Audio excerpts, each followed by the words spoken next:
যখন পৃথিবীর বাচ্চারা ঘুমায় তখন চাঁদের বুড়ো তার গল্প শোনা, কখনো রাক্ষস, কখনো ডাইনি, কখনো রাজপুত্র, কখনো রানী।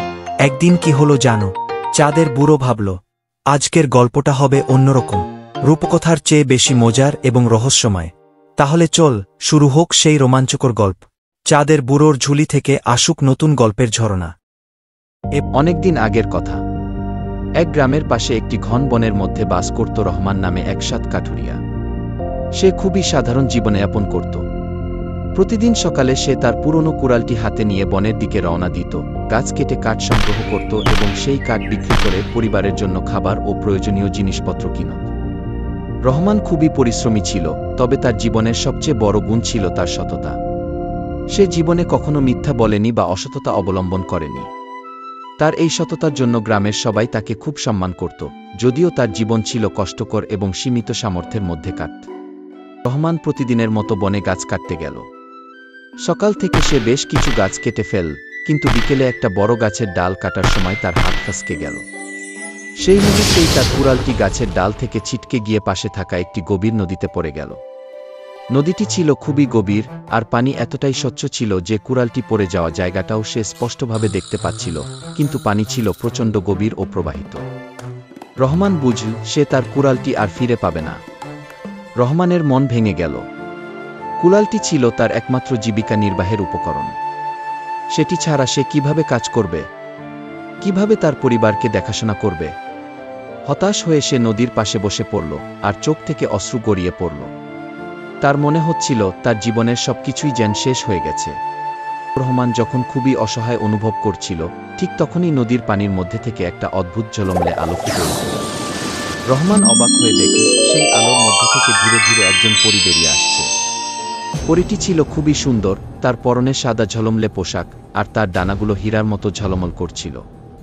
রহমান কখনো এরকম কিছু দেখেনি। পরীটি রহমানের সামনে এসে দাঁড়িয়ে মিষ্টি কণ্ঠে বলল, হে কাঠুরিয়া, তুমি কেন কাঁদছো? রহমান বিস্মিত হয়ে বলল, আমি একজন সাধারণ কাঠুরিয়া। আজ আমার কুড়ালটি নদীতে পড়ে গেছে, আর সেটাই ছিল আমার জীবিকা নির্বাহের একমাত্র উপকরণ। এখন আমি কিভাবে কাজ করব?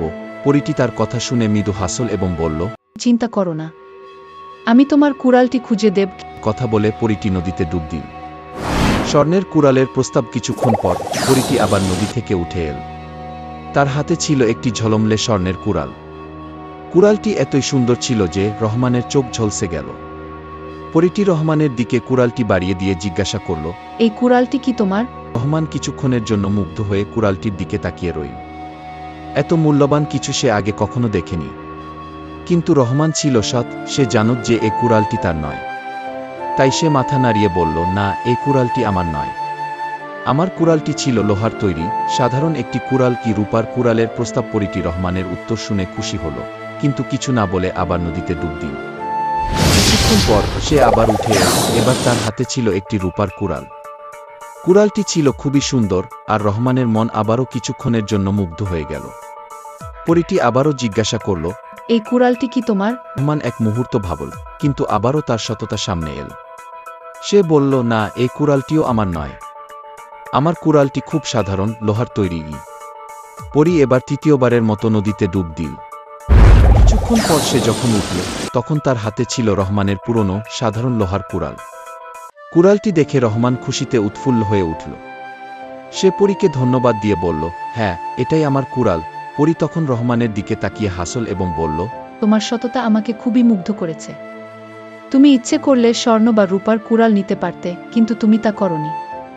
এজন্য আমি তোমাকে পুরস্কৃত করতে চাই। এই 3টি কুড়ালই তুমি নিয়ে যাও। রহমান অবাক হয়ে পরীর দিকে তাকাল।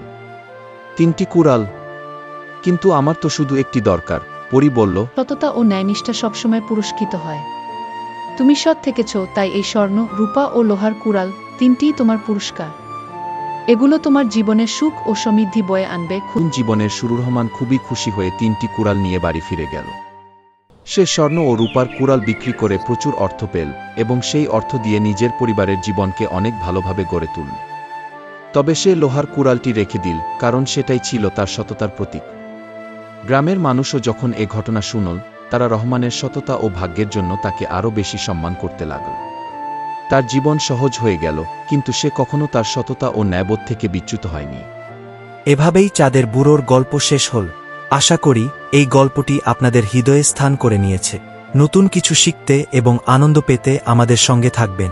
বিদায়।